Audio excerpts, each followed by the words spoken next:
Hello, welcome to Scottie's Playtime. I'm Scottie. This is the third time I've tried to make this video. In my last successful video, you wouldn't think it would be that hard to just turn a camera on and make a video, but it turns out it's a little more complicated than it seems.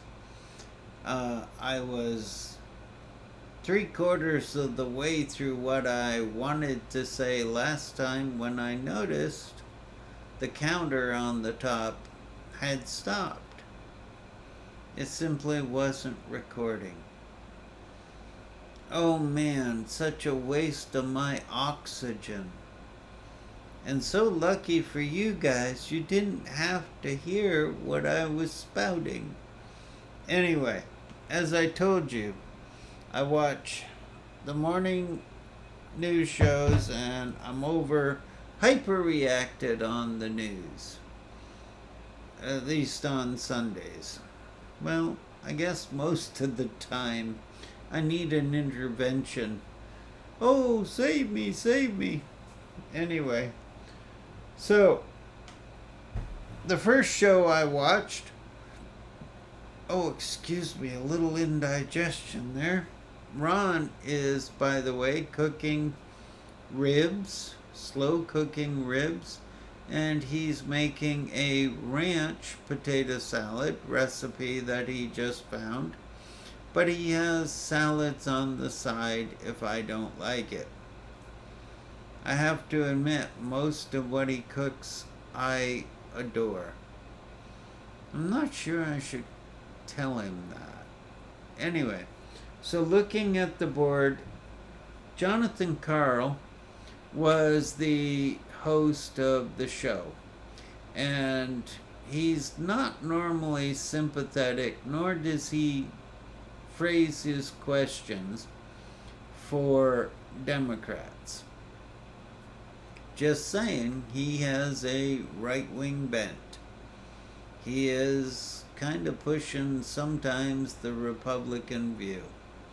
So he says the Cheneys voted for Harris, and I wrote here, Carl tried to make it a drama, and he did. He kept trying to push Liz Cheney into making some kind of, oh, hey, this is anti-Trump or whatever, or anti-Republican, and she just simply said, we think what Trump stands for, his policies, are against what's good for both the country and the party. She was very explicit. She's not anti-Republican, even though he tried desperately to make her out that way.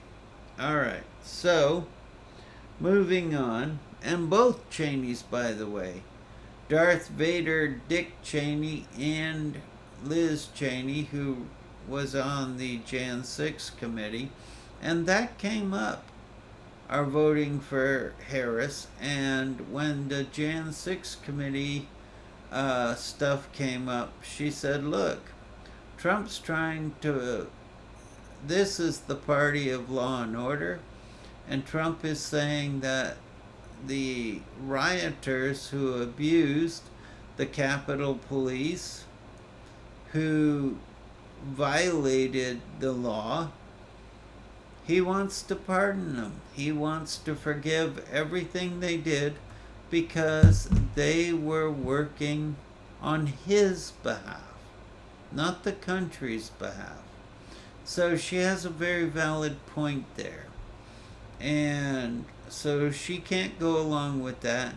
She can't claim Republicans are the party of law and order when the lead of the cult party of Trump wants to prosecute those who investigated and charged and convicted the Jan 6 rioters, insurrectionists, with crimes.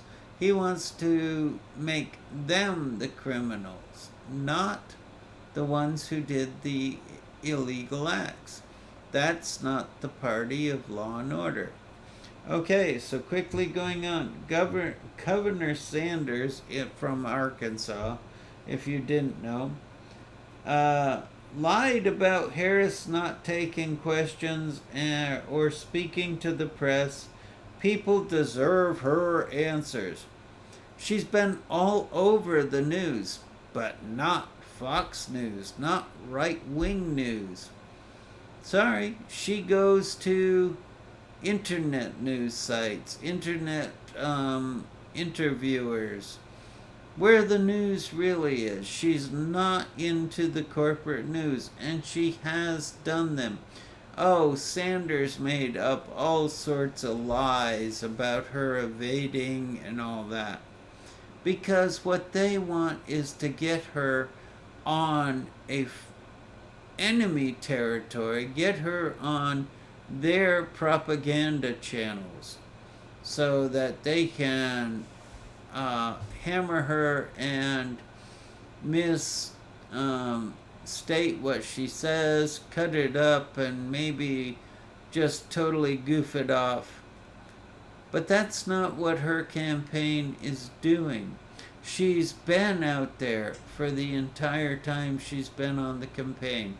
She answers questions from reporter every time she's on, going from event to event. She's been on the internet constantly. She's been doing interviews with non-mainstream media, which we know is corporate media. Corporate media is pulling for Trump because they give him clicks and views. They want that money that he drives to them. So, of course, she's going to claim that. And look, make up your own mind. But if you want to hear Kamala Harris, it's out there. I see it every day. It's just not on Fox News because they don't represent things fairly.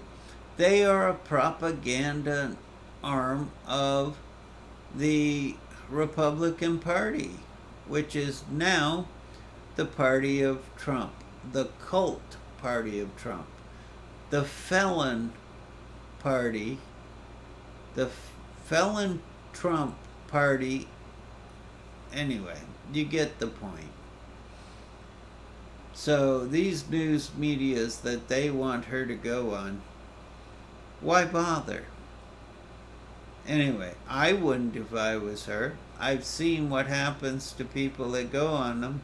Normally, they shred them, they give misleading questions, and then if the answer is good, they claim, oh, you didn't answer it, even though they did. It's a stupid game, and corporate media just wants more attention.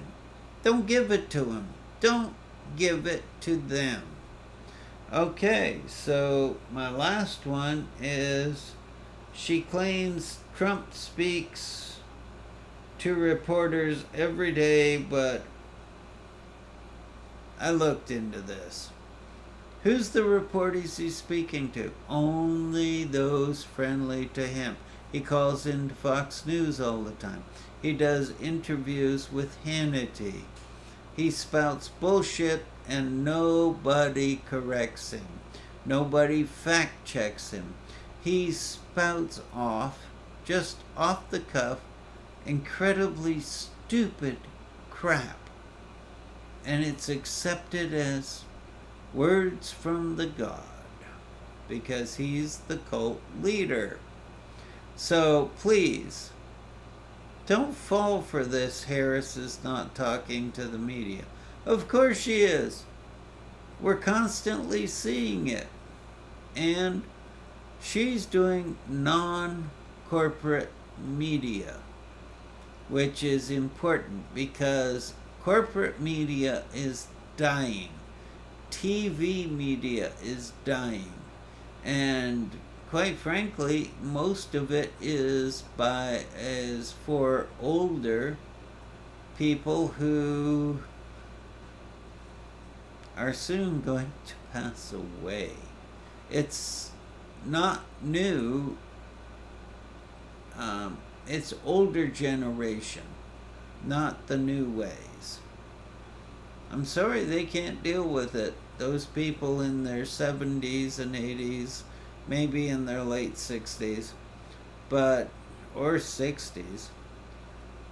But the rest of us need a change from the old generations. We need to have a country that is mostly young people driven by the concerns of the young people. And to reach them, to help address their concerns, you have to be on alternative media. Okay. This is another rant by Scottie. I'm Scottie. Welcome.